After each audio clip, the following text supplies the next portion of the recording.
Assalamualaikum warahmatullahi wabarakatuh.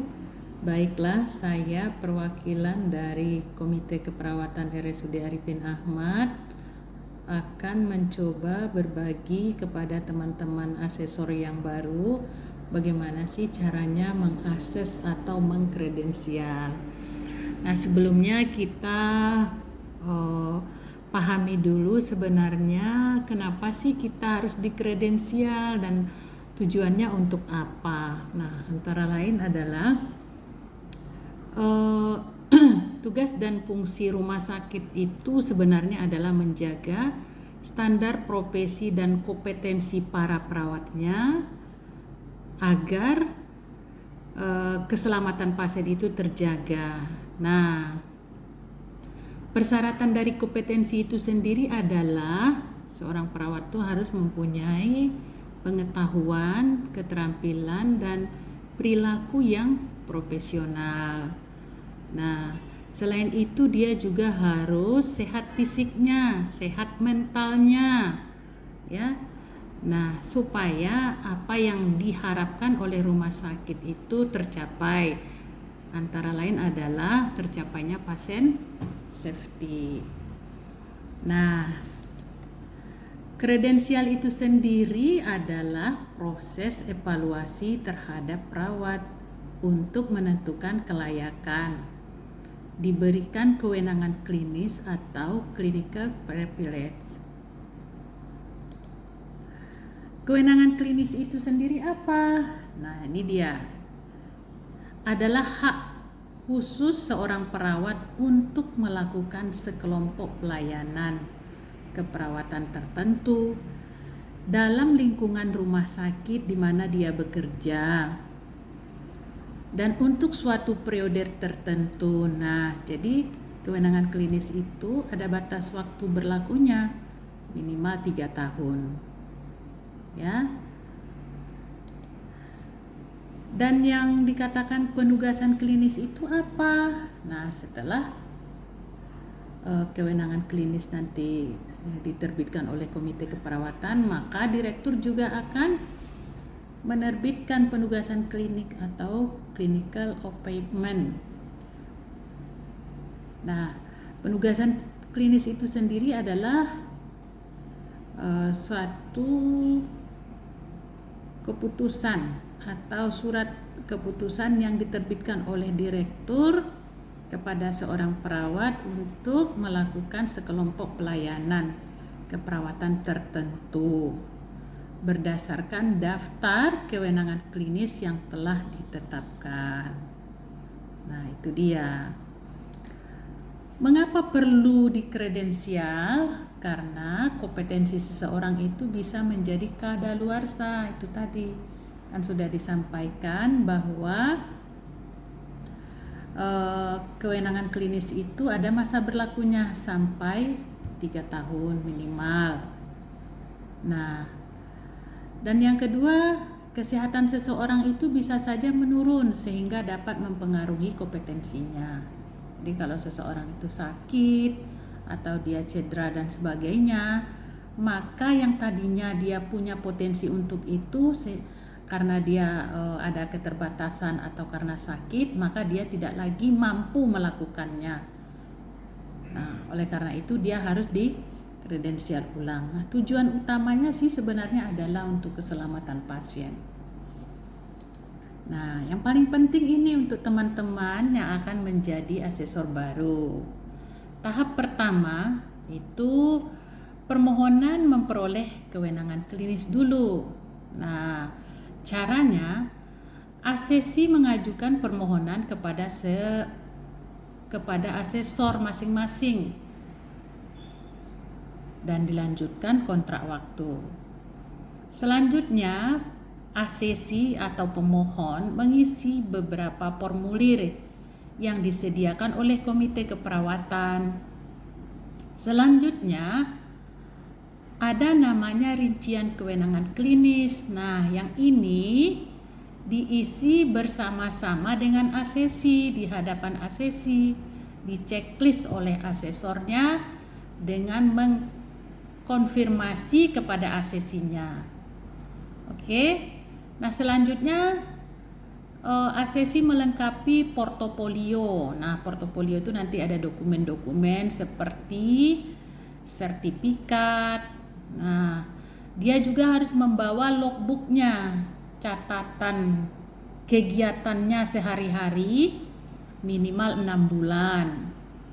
Nah, dia juga harus membawa surat keterangan berbadan sehat, ijazah, STR, SIP, pas foto 4x6 1 lembar berlatar merah, dan surat pernyataan dari kepala ruangan yang menyatakan bahwa yang bersangkutan berkondisi baik. Nah, setelah itu menyerahkan semua dokumen yang dipersyaratkan kepada asesornya.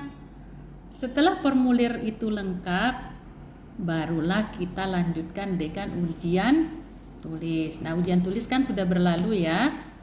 Nah, ujiannya bukan hanya ujian tulis, tetapi ada juga ujian praktek dan ujian lisan. Tahap selanjutnya,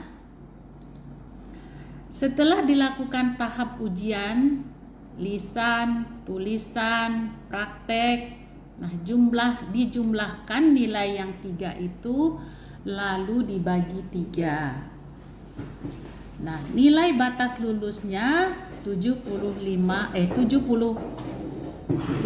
ya. Dan apabila nilai 70 sudah didapat, maka asesor menuliskan kompeten pada lembaran pernyataan yang sudah disediakan oleh komite. Apabila yang bersangkutan belum kompeten atau nilainya kurang dari 70, maka ujian dapat diulang sampai 3 kali. Nah, setelah mencapai nilai 70, maka ASESI tersebut dapat dinyatakan kompeten. Dan setelah itu, setelah proses selesai, semua dokumen diserahkan ke sekretaris komite keperawatan. Baiklah teman-teman, untuk kali ini kita cukupkan sampai di sini dulu. Kalau ada yang kurang jelas atau yang kurang pas, boleh bertanya kepada Ketua Komite Keperawatan atau langsung kepada Subkomite Kredensial Ibu Toleransi. Terima kasih.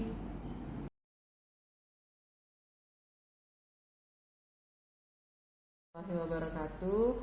Pada kesempatan ini kami akan menyampaikan tentang jenjang karir perawat. Adapun di sini nanti kita akan sampaikan tentang jenjang karir itu sendiri apa, terus apa sih tingkatan dari ataupun level-level dari jenjang karir perawat itu sendiri. Baiklah, jenjang karir perawat itu untuk menuju atau meningkatkan level dari jenjang karir itu sendiri dapat ditempuh atau dengan cara dari pendidikan formal, kemudian ada pelatihan-pelatihan yang berkenaan dengan teknikal keperawatan, dan kemudian ada workshop ataupun seminar. Nah, jenjang karir itu sendiri merupakan suatu perencanaan dan penerapan rencana karir yang dapat digunakan untuk penempatan perawat pada jenjang yang sesuai ya dengan keahliannya, serta menyediakan kesempatan yang lebih baik sesuai dengan kemampuan dan potensi perawat. Karir perawat disusun untuk pencapaian keunggulan dari asuhan keperawatan yang dimiliki oleh perawat dan berpartisipasi untuk mencapai kompetensi sesuai dengan level karir. Nah, apa sih tujuan jenjang karir keperawatan? Yang pertama pastinya tadi seperti yang di awal itu untuk meningkatkan praktek asuhan keperawatan itu sendiri yang berkualitas kepada pasien dan atau keluarga. Kemudian meningkatnya kemampuan kepemimpinan individu perawat dan bidan itu sendiri. Mendorong pengembangan pribadi dan profesional, memfasilitasi pengembangan karir perawat, menata sistem promosi berdasarkan persyaratan dan kriteria yang telah ditetapkan, mendukung program retensi dan rekrutmen staf, menata sistem remun sesuai dengan prestasi kerjanya, kemudian meningkatkan moral kerja, motivasi dan kepuasan kerja keperawatan, staf keperawatan. Nah, seperti yang disampaikan tadi, cara naik untuk jenjang karir keperawatan itu sendiri ada dua. Yang pertama jelas melalui pastinya jalur pendidikan formal ya dan pendidikan berkelanjutan atau berbasis kompetensi sertifikasi. Nah, kita masuk kepada grading atau level dari jenjang karir perawat itu sendiri.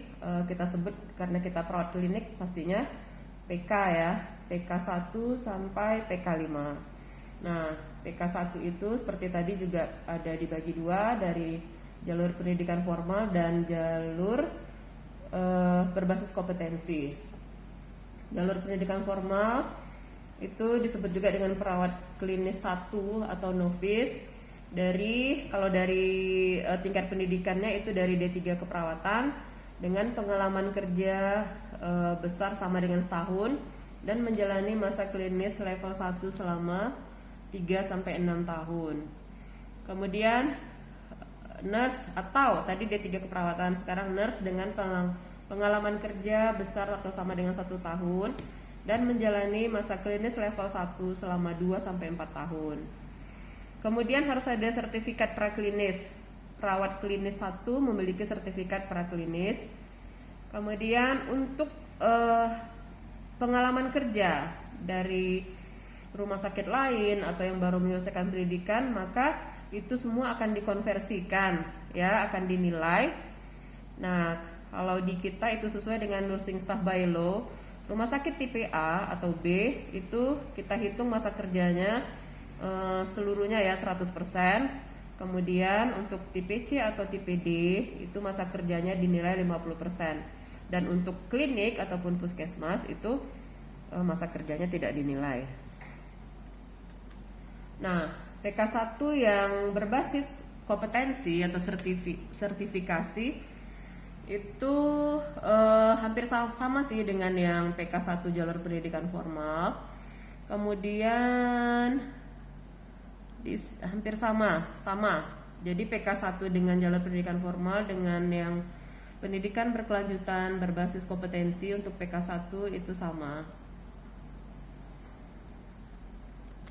Nah, untuk PK2 jalur pendidikan formal disebut juga dengan advanced beginner klinis 2 ya. Itu D3 keperawatan dengan pengalaman kerja besar sama dengan 4 tahun dan menjalani masa klinis level 2 selama 6 sampai 9 tahun. Kemudian atau nurse dengan pengalaman kerja besar dan sama 3 tahun dan menjalani masa klinis level 2 selama 4 sampai 7 tahun. Dan tentunya harus memiliki sertifikat PK1. Nah, untuk konversi seperti tadi masa kerja dari rumah sakit lain itu sama saja. Tipe A 100, tipe B, tipe C, D itu 50% dan klinik tidak dinilai.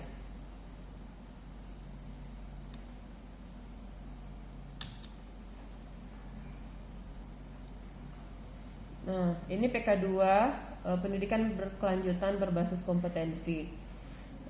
Ini sama seperti yang tadi ya, masa kerjanya untuk D3 4 tahun, nurse dengan pengalaman kerja lebih atau sama dengan 3 tahun dan harus memiliki sertifikat PK1 ya kalau dia berada di PK2.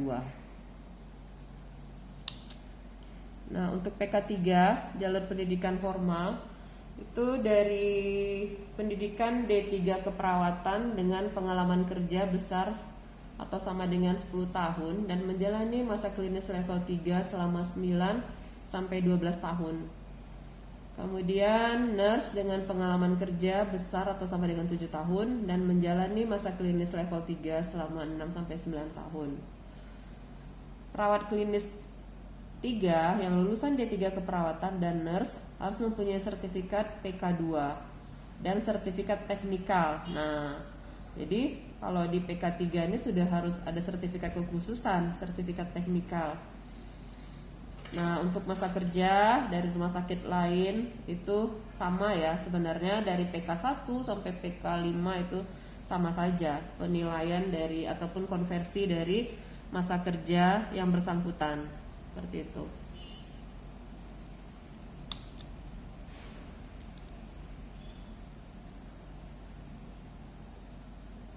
Nah, untuk yang PK3 sama saja ya dengan yang PK3 jalur pendidikan formal. Untuk PK4 jalur pendidikan formal itu PK4 nurse. Kalau jalur pendidikan formal itu nurse dengan pengalaman kerja besar atau sama dengan 13 tahun dan menjalani masa klinis level 4 selama 9 sampai 12 tahun. Atau nurse spesialis 1 bisa dengan pengalaman kerja besar atau sama dengan 2 tahun dan menjalani masa klinis level 4 selama 6 sampai 9 tahun. Perawat klinis 4 harus mempunyai sertifikat PK3 ya, sama seperti yang tadi. Nah, untuk ini khusus PK4 di sini harus membuat dan mempresentasikan karya ilmiah ataupun laporan kasus dengan terlebih dahulu melakukan konsultasi kepada kepala ruangannya di mana dia berdinas atau dengan CCM yang ada di instalasinya atau di ruangan yang bersangkutan.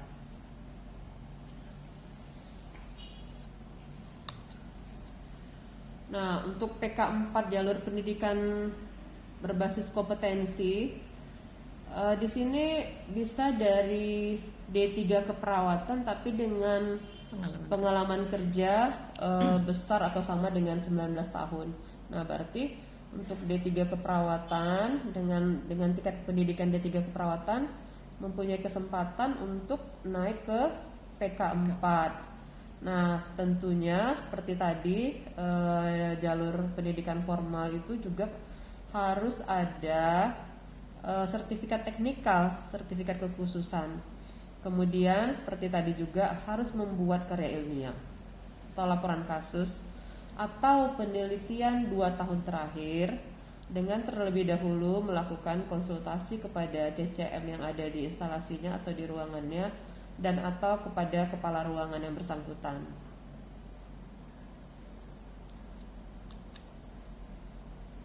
Nah, yang terakhir, level terakhir itu ada PK5. Nah, PK5 ini ya memang di sini dari tingkat pendidikannya memang nurse spesialis. Nurse spesialis 1 dengan pengalaman kerja besar atau sama 4 tahun, mempunyai sertifikat PK4 dan menjalani masa klinis level 4 sampai usia pensiun. Berarti udah sampai terakhir tuh ya. Mentok. Kemudian nurse spesialis 2. Nah, ini kan yang nurse spesialis 2 yang konsultan ya. Dengan pengalaman kerja 0 tahun. Jadi dia kalau 0 tahun ya udah bisa digradingkan ke ke PK5 dan menjalani level di masa klinis di PK5-nya itu sampai usia pensiun. Kemudian dia harus juga membuat dan mempresentasikan penelitiannya atau 2 tahun terakhir atau EBN, evidence base ya, evidence base terbaru dengan terlebih dahulu melakukan konsultasi ke CCM yang bersangkutan.